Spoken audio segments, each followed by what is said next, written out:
une nuit sans lune. Un homme prie, seul, dans le silence. Son front touche la terre froide. Il pleure sans bruit. Il ne demande ni richesse, ni gloire, mais une seule chose, comprendre pourquoi Allah l'a choisi, pour traverser ses épreuves, et c'est là que tout commence. Il est parfois jugé, incompris, et parfois laissé seul. Même sa patience est mise à l'épreuve. Et pourtant, c'est lui, celui que la guidance divine accompagne, le Mahdi. Mais alors une question résonne. Comment celui que Dieu guide peut-il traverser tant d'épreuves? Et surtout, quelles épreuves peut rencontrer un homme destiné à rappeler la foi et la sagesse? Mais avant de plonger dans notre rappel spirituel du jour, abonne-toi pour recevoir d'autres rappels de foi et partage ces enseignements bienveillants avec ton entourage. Et si possible, indique en commentaire depuis quelle ville ou quel pays tu nous regardes. Ta présence nous soutient dans cette quête de méditation et de lumière divine, le poids invisible du destin. Avant même de comprendre sa mission, le Mahdi porte déjà une charge qu'il n'a jamais choisie. Il ne la voit pas, et pourtant elle est là, comme une brume silencieuse qui s'insinue dans chacun de ses gestes, dans chacun de ses rêves, dans chacun de ses soupirs. Cette charge, subtile mais constante, ne se manifeste pas par des cris ou des menaces. Elle s'invite dans les interstices de la vie, dans les moments où l'homme croit être totalement libre. Chaque pas qu'il fait, chaque sourire qu'il offre, chaque décision qu'il prend est une leçon, comme si la sagesse divine guidait et testait sa patience et sa résilience. Ce n'est pas un châtiment, loin de là. Les épreuves qu'il rencontre sont pédagogiques, sculptées pour révéler ce que l'âme humaine peut porter et transcender. Les montagnes qu'il gravit ne sont pas seulement de pierre et de neige, elles sont de doute, de peur et d'interrogation. Les rivières qu'il traverse ne coulent pas seulement avec de l'eau, mais avec des souvenirs qui cherchent à le tester. Et chaque nuit, lorsque le silence recouvre le monde et que ses propres pensées deviennent son unique compagnie, il sent le poids invisible de ce destin qui l'accompagne comme une présence constante. Le destin, dans sa complexité, ne se révèle jamais d'un seul coup. Il se dévoile par fragments, par éclats de vérité qui éclairent la conscience. Le Mahdi apprend que chaque hésitation, chaque faiblesse, devient un miroir de sa propre âme qu'il doit contempler avec courage. Dans ses reflets, il voit ses doutes et ses craintes, mais aussi les germes d'une force qui sommeille en lui. Cette force, encore fragile, ne demande qu'à éclore, mais elle exige un engagement, l'apprentissage à travers les épreuves. Comme l'or que l'on purifie par le feu, son âme est façonnée par chaque expérience, chaque perte, chaque difficulté. La vie du Mahdi ressemble à un métal en fusion, incertaine, ardente, mais destinée à devenir plus précieuse. Il y a dans ces épreuves une beauté discrète, un ordre invisible qui dépasse la compréhension humaine. Tout ce qu'il endure n'est pas accidentel. Chaque obstacle est une leçon, chaque cicatrice un signe de préparation. Il apprend à avancer malgré les ombres et à respirer même sous la pression des défis. À chaque épreuve, une part de lui change. Pas au sens littéral, mais spirituel. Un attachement ou une peur s'efface. Il pleure, il doute, mais il renaît toujours, transformé, épuré, plus proche de l'essence de sa mission. Cette renaissance est exigeante, parfois brutale, mais nécessaire. Chaque expérience détruit et reconstruit simultanément, chaque difficulté sculpte son âme. Le Mahdi comprend progressivement que la charge qu'il porte est double. Il doit non seulement traverser les épreuves, mais aussi les intégrer. Il ne s'agit pas seulement d'endurer ou de fuir, il s'agit de comprendre, de transformer et de transcender. Chaque rencontre, chaque perte, chaque décision participe à un tissage invisible, comme les fils d'une tapisserie cosmique dont il est à la fois le sujet et l'artisan. Sa liberté réside dans la manière dont il répond aux épreuves, dans sa capacité à façonner son âme à travers chaque expérience. Dans ces moments de solitude, il perçoit le destin comme une présence patiente et constante. Il entend des murmures dans le vent, des ombres qui dansent dans la lumière du crépuscule, comme si Allah lui parlait dans un langage silencieux. Ces signes, subtils mais puissants, le guident et l'invitent à se confronter à lui-même. Même lorsqu'il trébuche, ces messages restent, porteurs d'une promesse que seul le temps et la persévérance révéleront. La solitude devient une alliée paradoxale. Elle lui apprend que le courage ne réside pas dans l'absence de peur, mais dans la capacité à avancer malgré elle. Chaque épreuve devient un miroir, chaque cicatrice un signe de survie, chaque perte une ouverture vers quelque chose de plus grand. Dans cette danse entre difficulté et purification, il découvre un pouvoir inattendu, celui de l'acceptation. Accepter la souffrance non comme ennemie, mais comme enseignante, qui façonne l'âme à l'image du destin. Et c'est là, dans ce cheminement exigeant, que le Mahdi comprend une vérité. Le destin n'est jamais une ligne droite.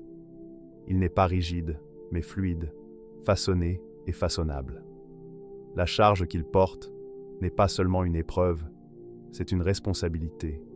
Transformer douleur en lumière, peur en courage, chaos en sagesse.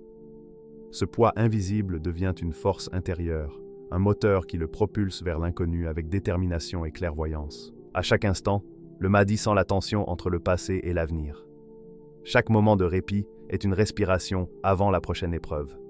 Ces respirations lui permettent de se recentrer, de se réinventer et de se rappeler qu'il est acteur de son destin.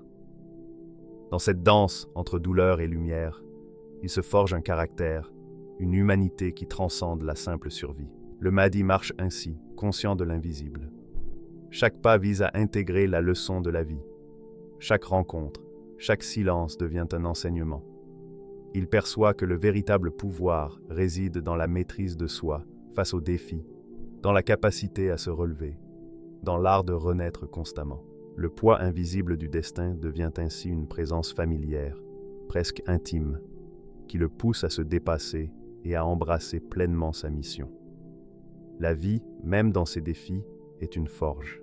Chaque difficulté, chaque perte, chaque renoncement est une pièce du puzzle qui le prépare à la sagesse et à l'accomplissement de ce qui, depuis toujours, était inscrit dans le plan divin. Les péchés du Mahdi. On croit souvent que le Mahdi est sans défaut, que son destin le place au-dessus de l'erreur, que son âme est pure dès sa naissance, que ses pas ne vacillent jamais. Mais cette idée est une illusion, un mirage qui ne touche jamais la vérité. Car le Mahdi, avant d'être un guide, est un homme. Et l'homme, par nature, trébuche, se perd, vacille et parfois tombe. Ses faiblesses ne ressemblent pas aux transgressions que le monde condamne sévèrement. Il n'y a ni crime, ni trahison spectaculaire. Non, ces failles sont intimes, presque invisibles, et pourtant lourdes de sens pour son esprit. Ce sont des zones d'ombre dans son cœur qui révèlent son humanité. La colère qui surgit dans un moment de frustration, le doute qui s'installe lorsque le chemin semble incertain, la lassitude qui l'accable après des jours intenses, le découragement qui s'invite lorsque l'horizon se voile. Voilà ses véritables défis. Et chacun de ces instants est un enseignement subtil, une leçon que Allah lui offre avec sagesse. Le Mahdi apprend que ses erreurs ne sont pas des échecs définitifs, mais des passages nécessaires.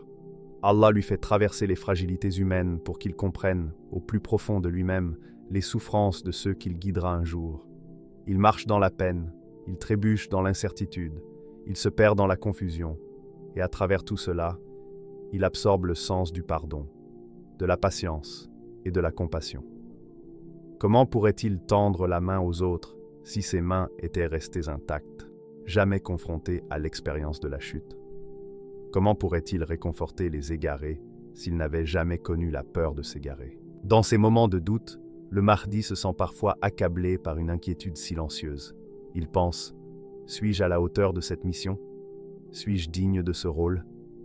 Mais c'est précisément dans ces moments que sa grandeur commence à se former. La sagesse ne naît pas de la perfection, mais de la confrontation avec ses limites. Chaque erreur, chaque hésitation, chaque chute devient une brique dans l'édifice de sa compréhension. Ses failles deviennent sa sagesse. Celui qui n'a jamais trébuché ne sait pas comment tendre la main à ceux qui tombent. Il y a des nuits où le Mahdi reste seul, et dans le silence de son esprit, il revit ces moments d'ombre, la colère qui a émergé dans un affrontement, le doute qui l'a paralysé dans une décision cruciale, la lassitude qui l'a fait hésiter quand il devait avancer, et le découragement, ce compagnon discret qui s'installe dans l'âme. Ces failles, pourtant, ne sont pas des ennemis, elles sont des enseignantes. Chacune révèle une facette de l'humanité qu'il devra comprendre et protéger. Les erreurs du Mahdi ne sont pas seulement personnelles, elles sont symboliques. Elles représentent le chemin de tout homme, la fragilité de l'âme confrontée à la perte, à la difficulté et à l'incertitude. En acceptant ses faiblesses et en les observant sans se condamner, il comprend que la perfection n'est pas un état, mais un chemin. Que guider les autres ne consiste pas à imposer un modèle immaculé, mais à marcher à leur côté, à partager leurs défis et à leur montrer comment transformer l'épreuve en lumière. La colère du Mahdi est une énergie qu'il apprend à canaliser. Lorsqu'il parvient à la comprendre et à la transformer, elle devient un instrument de justice et de clarté. Reconnaître ses émotions n'est pas un signe de faiblesse mais de force, car il faut du courage pour affronter ce qui brûle à l'intérieur et en faire une lumière pour les autres. Le doute est un compagnon silencieux, qui s'installe comme un brouillard dans l'esprit. Chaque décision devient une épreuve, suivre la raison ou le cœur. Chaque hésitation reflète ses incertitudes, mais aussi son potentiel. Le Mahdi comprend que le doute n'est pas l'opposé de la foi, mais son tremplin. Il avance même sans voir le chemin complet, confiant en sa force intérieure, en la guidance divine et en sa résilience. La lassitude est plus subtile. Elle pèse sur les épaules, ralentit les pas et obscurcit l'esprit. Mais elle aussi porte un enseignement, celui de la persévérance, de l'endurance, de la capacité à se relever malgré la fatigue. Même les plus forts doivent connaître la faiblesse pour que leur force ait un sens. Et puis il y a le découragement, ce voile qui s'installe parfois dans son âme, qui murmure que tout est difficile, que la mission est lourde. Le Mahdi s'y confronte, parfois avec inquiétude, parfois avec acceptation, mais toujours avec la volonté de continuer. Car c'est dans cette confrontation qu'il apprend la valeur de l'espoir et comprend qu'il ne faut jamais abandonner, que la lumière, même discrète, a la puissance de transformer les cœurs. Ainsi, ses faiblesses deviennent les racines de sa sagesse. Chaque erreur, chaque moment de fragilité, chaque instant d'ombre se transforme en leçon qu'il intègre et qui le rend capable de guider avec empathie. L'homme qui n'a jamais trébuché ne peut pas enseigner l'équilibre. Celui qui n'a jamais douté ne peut pas éclairer le chemin de ceux qui s'égarent. Le Mahdi comprend que sa mission n'est pas de fuir ses failles, mais de les embrasser, de les transformer et d'en faire des instruments de lumière pour ceux qu'il conduit. En fin de compte, ce n'est pas l'absence de défauts qui définit le Mahdi, mais sa capacité à apprendre de chaque chute, à convertir chaque faiblesse en force, à transformer ses moments d'ombre en points d'ancrage pour sa guidance. Ses failles deviennent sa carte, chaque erreur un jalon qui trace la voie qu'il suivra avec ceux qui ont besoin de lui. Dans cette transformation silencieuse et intime réside l'essence de sa grandeur. Non pas une perfection inaccessible, mais une humanité transcendée, prête à guider avec sagesse, compassion et profondeur. L'épreuve de la trahison et de la solitude.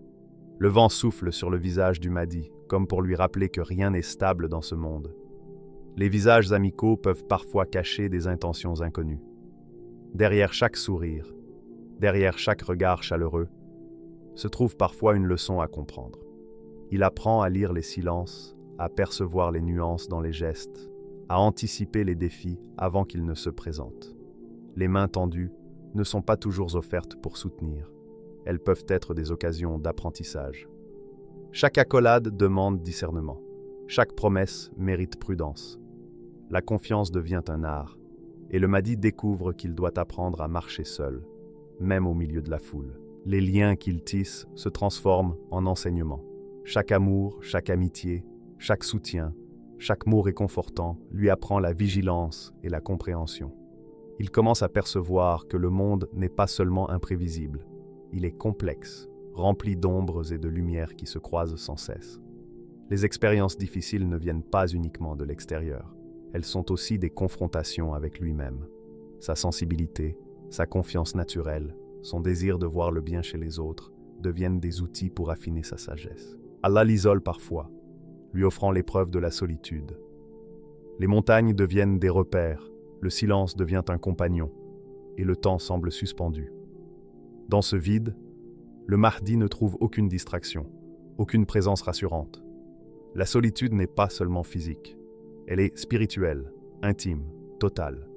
Et c'est dans ce silence, dans l'absence de tout, sauf lui-même et le Très-Haut, qu'il commence à percevoir la guidance divine. Chaque jour, la solitude devient un miroir. Il se voit tel qu'il est vraiment, ses forces et ses faiblesses, ses certitudes et ses doutes. Il comprend que la seule véritable compagnie est celle du Très-Haut. La prière, la méditation, la réflexion deviennent des instruments de survie, des liens invisibles, mais plus solides que n'importe quel lien humain. La solitude n'est pas une punition, mais une école. Il apprend à se connaître, à écouter, à comprendre et à se renforcer. Cette épreuve est aussi physique et sensorielle. Le Mahdi marche dans des vallées où le soleil frappe, où le vent se fait sentir, où la nuit est fraîche et où les étoiles semblent lointaines. Chaque pas est un rappel de sa propre humanité, chaque respiration une leçon de patience. La difficulté devient un professeur silencieux, toujours présent mais jamais agressif, qui révèle la profondeur de son courage et de sa résilience. Les souvenirs des moments difficiles l'accompagnent comme des guides. Des expériences qui l'ont éprouvé deviennent des pierres angulaires. Chaque défi lui enseigne la prudence, la sagesse et la compassion. Il comprend que la fragilité des autres reflète la condition humaine et qu'il ne peut juger que par la compréhension de ses propres limites. Dans ce désert intérieur et extérieur, le Mahdi découvre la force de l'âme.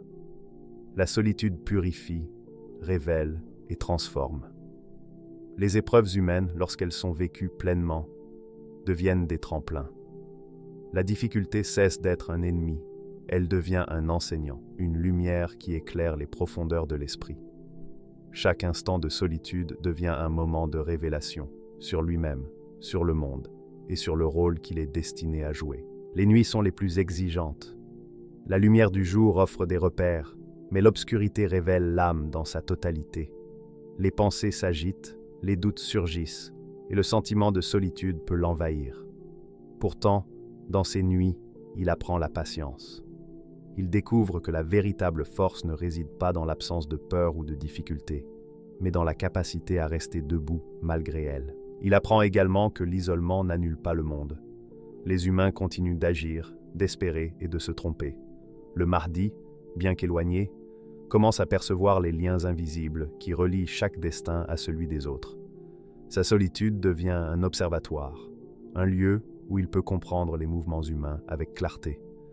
Cette compréhension devient un outil précieux qu'il n'aurait pu acquérir que dans ce silence. Finalement, solitude et épreuve deviennent un enseignement sur la vie, l'humain et le divin. Il apprend à distinguer le réel de l'illusion, la loyauté de la superficialité, l'essentiel de l'éphémère. Il comprend que la force véritable réside dans la capacité à accepter la difficulté, à écouter le silence et à marcher avec foi et détermination, même lorsque tout semble incertain.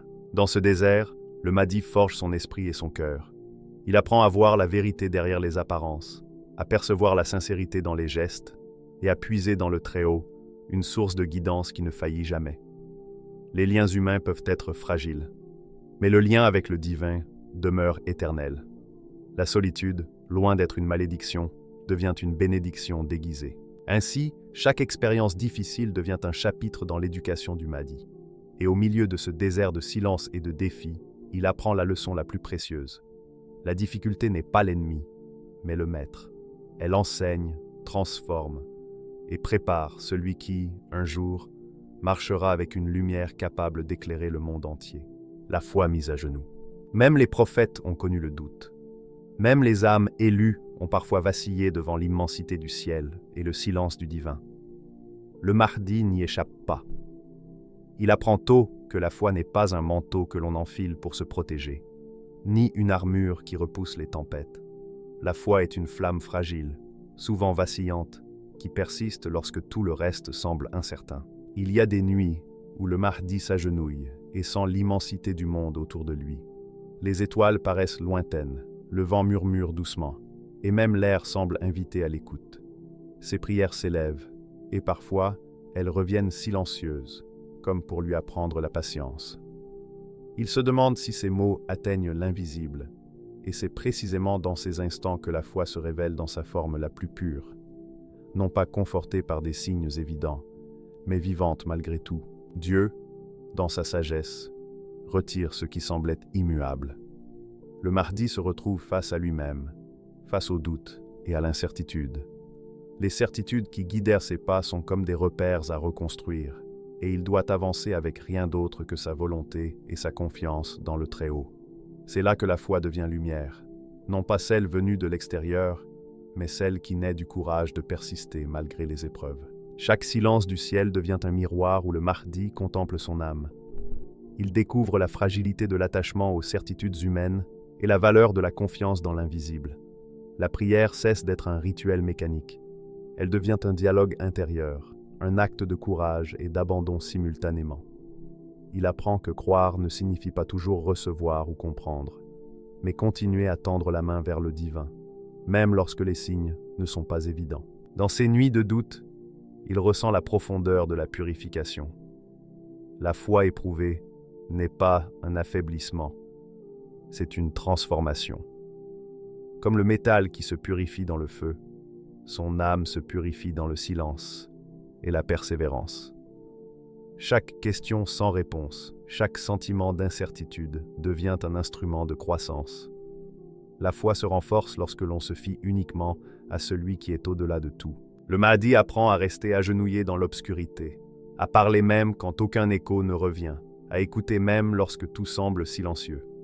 Il découvre que la foi est un mouvement, un souffle, un acte vivant qui se renouvelle à chaque instant où l'âme persiste malgré l'inconfort. Et dans cette expérience, il perçoit une vérité profonde. La foi solide naît de l'acceptation des incertitudes. Lorsque les repères humains se dissipent, c'est alors que la lumière intérieure se révèle. Elle devient un feu intérieur qui brille malgré les tempêtes et guide dans les moments d'épreuve. Le Mahdi apprend à nourrir cette lumière, à la protéger et à la laisser croître, même dans les périodes de calme apparent. Il y a des moments où ses genoux touchent la terre et où son corps se sent faible, et pourtant son esprit s'élève. Chaque souffle devient un acte de courage, chaque battement de cœur un rappel de la présence divine. Le doute n'est plus un ennemi, mais un révélateur. Chaque question, chaque hésitation devient une opportunité de croissance et de confiance. Le Mahdi découvre que cette purification par le doute est indispensable. La foi testée par le silence devient solide.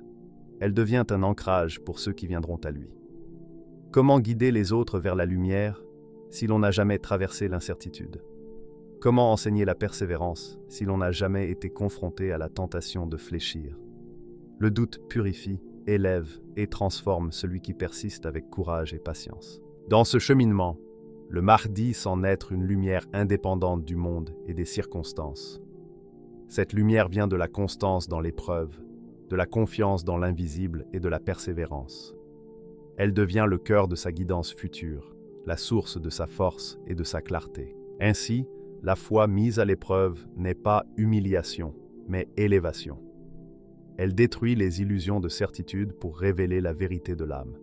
Elle enseigne que croire n'est pas recevoir, mais persister, que la lumière n'est pas toujours visible, mais qu'elle brille dans les moments d'incertitude, que le lien avec le divin ne dépend jamais de la sensation ou des confirmations extérieures, mais de l'abandon, de l'écoute et de la persévérance. Et le Mahdi, dans ces nuits de doute et de silence, s'agenouille, non pas vaincu, mais transformé. Il ressent le poids et la beauté de cette foi, et comprend qu'il n'est plus seulement un être humain confronté au doute, mais un homme purifié et guidé par une lumière intérieure. Chaque silence devient un guide invisible, chaque doute une source de force. La foi mise à l'épreuve est la foi qui persiste, qui éclaire et qui prépare à guider. Dans ce feu du doute et du silence, l'âme du Mahdi s'endurcit et s'élève, prête à accueillir sa mission avec une foi solide, constante et confiante, capable d'éclairer et d'inspirer les autres même dans les périodes les plus incertaines. La renaissance spirituelle. Quand tout semble disparaître, santé, honneur, réputation, amour, il reste toujours l'essentiel. Le monde peut paraître moins coloré, les liens peuvent sembler distants, mais c'est précisément dans ces moments que le Mahdi découvre la profondeur de son être.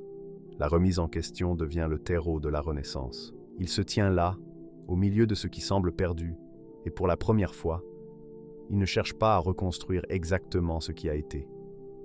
Il comprend que ce qui compte n'est pas la perfection, mais l'authenticité. Les épreuves, les difficultés et les doutes ne sont pas des obstacles à éviter, mais des instruments de formation, des expériences qui façonnent la profondeur de son âme. Tout ce qu'il traverse devient lumière, non pas une gloire facile, mais un éclat né de la résilience et de la persévérance. Dans ce creuset de défis et de réflexions, il renaît, non pas comme un homme brisé, mais comme un cœur fort, résistant et pur, capable de porter pleinement sa mission. Chaque expérience difficile devient un éclat qui illumine sa vision intérieure. Il comprend qu'une âme qui a traversé l'adversité peut refléter la lumière pour ceux qui cherchent encore leur chemin. La renaissance spirituelle n'est pas un retour en arrière, c'est un passage vers une existence plus complète et plus vraie. Le Mahdi se voit comme un miroir de l'humanité. Les faiblesses qu'il a traversées deviennent source de compréhension et de compassion. Il connaît la fragilité, la peur, la fatigue, et c'est précisément cette expérience qui lui permet d'accompagner les autres avec sagesse. Il n'est plus seulement un guide, mais un témoin vivant de la résilience humaine et de la puissance de l'apprentissage par l'expérience. Chaque souffle devient un acte de courage, chaque geste un symbole de persévérance. Le Mahdi apprend que la véritable force ne réside pas dans l'absence de difficultés, mais dans la capacité à se relever et à transformer l'expérience en sagesse. Sa vision devient claire, il voit la vérité derrière les apparences, la force derrière la fragilité et la lumière derrière les épreuves. Son âme, façonnée par l'expérience, brille avec une intensité tranquille et durable. Il devient une présence qui attire sans contraindre, une figure qui inspire par son authenticité. Chaque parole, chaque geste, chaque silence témoigne de sa transformation intérieure. Il n'est pas parfait, mais il est entier. Il n'est pas invincible, mais il est ferme dans sa foi et sa mission. La renaissance spirituelle est aussi une réconciliation avec soi-même. Le Mahdi accepte toutes les parties de son passé, erreurs, faiblesses, moments de doute, et les intègre dans son identité. Chaque épreuve devient une leçon, chaque expérience une force, et chaque moment difficile un pas vers la sagesse et la compassion. Cette transformation se manifeste dans son interaction avec le monde. Les humains, voyant sa force et sa clarté, se tournent vers lui pour guidance, non par crainte, mais par reconnaissance de sa sincérité et de la lumière qui émane de ses expériences surmontées. Il devient un pont entre le divin et l'humain, un exemple vivant que chaque épreuve porte en elle un potentiel de transformation et d'élévation. Dans cette phase de renaissance, le Mahdi comprend la patience et l'endurance. Les expériences traversées ne laissent aucune faiblesse intacte. Elles apportent force et discernement. Sa mission ne se mesure pas par les résultats immédiats, mais par la lumière durable qu'il diffuse autour de lui. C'est dans cette constance qu'il trouve l'essence de sa vocation, être un témoin vivant de la puissance rédemptrice de l'épreuve. Ainsi, la renaissance du Mahdi n'est pas un retour en arrière, mais une élévation vers un état d'être plus complet. Chaque épreuve, chaque doute et chaque solitude ont façonné sa transformation. Il avance avec une conscience nouvelle, un cœur purifié et une lumière intérieure capable d'éclairer son chemin, et celui de ceux qui cherchent guidance. Enfin, le Mahdi devient ce que Dieu souhaitait. Non un être parfait, mais un être authentique. Il incarne la sagesse née de l'expérience, la force née de la persévérance et la lumière née des épreuves. Il est le miroir de l'humanité, le témoin silencieux et lumineux que les difficultés peuvent être transformées en force, compréhension et clarté. Dans cette lumière retrouvée, le Mahdi se tient prêt à guider, prêt à marcher avec foi et détermination, prêt à incarner la vérité et la lumière. Et si la véritable grandeur n'était pas d'être choisi, mais d'avoir accepté de traverser l'épreuve, le Mahdi n'est pas l'homme sans faute. Il est l'homme qui a tout traversé, mais qui n'a jamais perdu sa foi en Dieu. Et c'est pour cela qu'il pourra guider ceux qui chancellent, parce qu'il pourra leur dire « J'ai connu des difficultés moi aussi, et Dieu m'a relevé. » Alors, la question n'est plus « Pourquoi le Mahdi fait face à l'épreuve ?» mais plutôt « Et toi, comment transformes-tu tes propres épreuves ?»